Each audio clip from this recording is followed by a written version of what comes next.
Hello friends, आज हम journal entry देखेंगे। टैली में और अकाउंटिंग में जर्नल एंट्री हम कैसे करते हैं वो हम देखेंगे। अभी यहाँ पे मैंने ट्रांजैक्शन लिखे और इसका आंसर यहाँ पे लिखा है। अभी पहला ट्रांजैक्शन है, मतलब पहले मैं हेडिंग पढ़ती हूँ, following transaction of XYZ company. अभी ये जो ट्रांजैक्शन है वो किस कंपनी के हैं? XYZ कंपनी के हैं।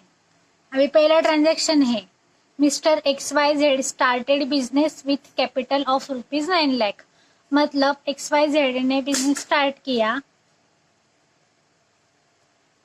मतलब उसने कैपिटल से उसका बिजनेस स्टार्ट किया, मतलब पहले कैपिटल लाया बिजनेस में, उससे उसका बिजनेस स्टार्ट हुआ है।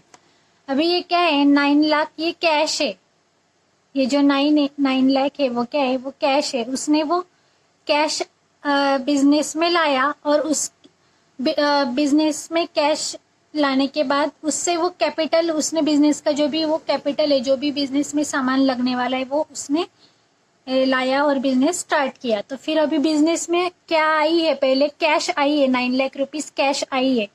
तो फिर हमारे इसमें क्या रहता है? जर्नल एंट्री में 2 लेजर रहते, एक डेबिट में और एक क्रेडिट में। अभी डेबिट में क्या रहता है कि जब बिजनेस में जो भी आता है उसको हम डेबिट करते हैं और बिजनेस से जो भी जाता है हम उसको क्रेडिट करते हैं। बिजनेस में कैश आई है तो फिर हम क्या करेंगे? कैश अकाउंट को डेबिट करेंगे।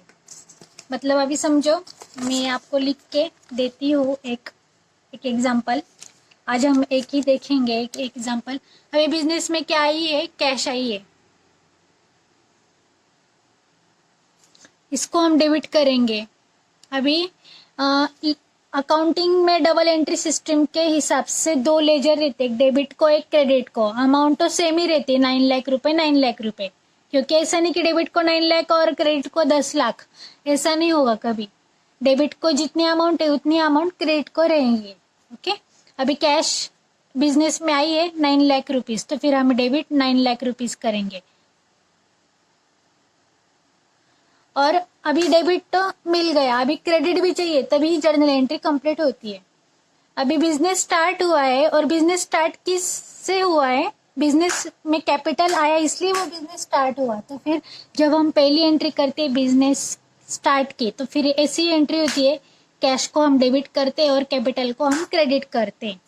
और कैपिटल के साथ जो भी बिजनेस का पार्टनर है, ओनर है, उसका नाम आता है। ओके, तो फिर जर्नल एंट्री ऐसी होगी, वो पहले हेडिंग लिखते कि journal entry in the books of XYZ company, जो भी कंपनी है वो। यहाँ पे डेट रहता है, particular LFA, ledger folio, debit amount, credit amount. Okay, अभी बिजनेस में कैश आया है तो फिर हम कैश अकाउंट को डेबिट करेंगे और टू XYZ कैपिटल अकाउंट। मतलब अभी डेबिट बिजनेस में कैश है तो डेबिट साइड में डेबिट कॉलम को 9 लाख रुपीज लिखेंगे, क्रेडिट को डैश करेंगे, कैश अकाउंट डेबिट, ऐसे डैश करके DR यानी डेबिट हम शॉर्ट फॉर्म में लिखते। और क्रेडिट साइड को 2 लिखते हैं, 2 XYZ कैपिटल। 2 कैपिटल भी चलता है, लेकिन वो कैपिटल किसका है? XYZ का, इसलिए वो ओनर का नाम, पार्टनर का नाम कैपिटल के साथ आता है। और यहाँ पे हम नरेशन लिखते हैं, बीइंग बिजनेस स्टार्टेड। मतलब नरेशन इस जर्नल एंट्री का मतलब हमने जर्नल एंट्री क्यों की, उसका वो रीजन हम नरेशन के थ्रू लिखते हैं। उसकी जो नरेशन की जो शुरुआत है वो बीइंग से होती है, तो फिर वही जर्नल एंट्री का फॉर्मेट है।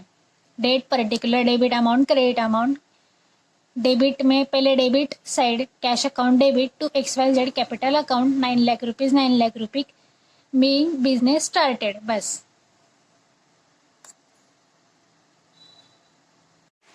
अभी हम सेकंड एंट्री देखेंगे।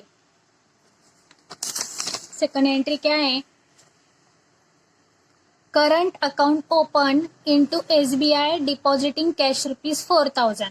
अभी करंट अकाउंट यानी बिजनेस का अकाउंट है। जब हम करंट अकाउंट बैंक में ओपन करते हैं वो तो बिजनेस का ही रहता है। अभी किसी व्यक्ति का हमने बैंक में अकाउंट ओपन किया तो वो सेविंग हो जाता है, लेकिन बिजनेस का किया तो फिर वो करंट ही होता है। करंट अकाउंट का स्टेटमेंट मिलता है, उसका पासबुक नहीं मिलता है, और सेविंग अकाउंट का ही पासबुक मिलता है। तो फिर बिजनेस का करंट अकाउंट रहता है। तो फिर अभी बिजनेस स्टार्ट किया है तो फिर पैसे तो जमा करने पड़ेंगे बैंक में, क्योंकि हम बैंक का खाता हमको खोलना पड़ेगा, उसी के थ्रू सब बिजनेस के ट्रांजैक्शन होंगे। तो फिर करंट अकाउंट ओपन किया है, तो फिर हमने करंट अकाउंट ओपन करते समय हमने बैंक में कैश डिपॉजिट किया, फिर करंट अकाउंट ओपन हुआ 4000 रुपीज। तो फिर एंट्री कैसे होगी? 4000 रुपीज कहाँ पे गए हैं? SBI को गए हैं, और हमसे क्या गया है? कैश गया है। और वो कहाँ गया है? SBI में गया है कैश। तो फिर वो एंट्री कैसी होगी देख लो। अभी ये तारीख है यहाँ पे 1/4/2020। अभी हमारा फाइनेंशियल ईयर 1/4 से ही स्टार्ट होता है, तो फिर 1/4। अभी SBI अकाउंट डेबिट, क्योंकि बैंक में कैश गया है, SBI account debit to cash account, मतलब SBI को कैश हमने डिपॉजिट किया इसलिए इसको डेबिट किया, और हमसे कैश गया इसलिए to cash account. Debit column में 4000, यहाँ पे डैश, यहाँ पे भी डैश, और यहाँ पे क्रेडिट साइड में टू कैश अकाउंट के यहाँ पे क्रेडिट साइड में 4000। बीइंग बैंक अकाउंट ओपन, यहाँ पे हमने नरेशन लिखा। Okay,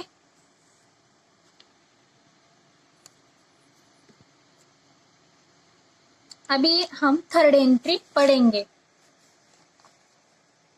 cash deposited into SBI rupees 1,10,000। अभी हमने कैश डिपॉजिट किया है SBI में 1,10,000। फिर कैश हमसे गया है तो कैश को क्रेडिट, क्योंकि कैश तो गया है ना, और कहाँ पे गया है वो? SBI में। तो SBI को हम क्या करेंगे? डेबिट करेंगे।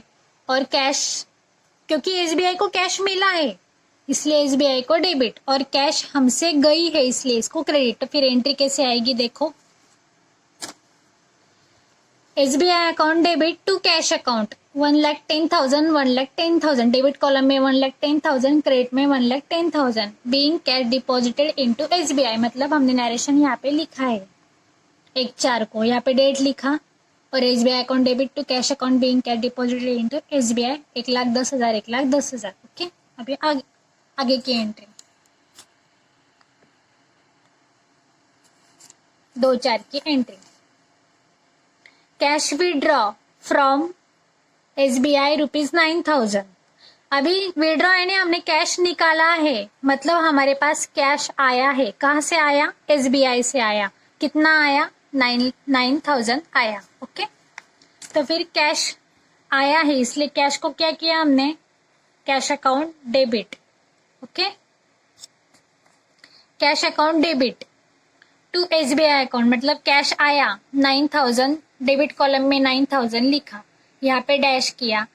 अभी क्रेडिट साइड में आते हैं। टू, शुरुआत टू से होती है, और कहाँ से लिया? कैश SBI से, to SBI account 9,000। Okay, 9,000 9,000 tally हो गया।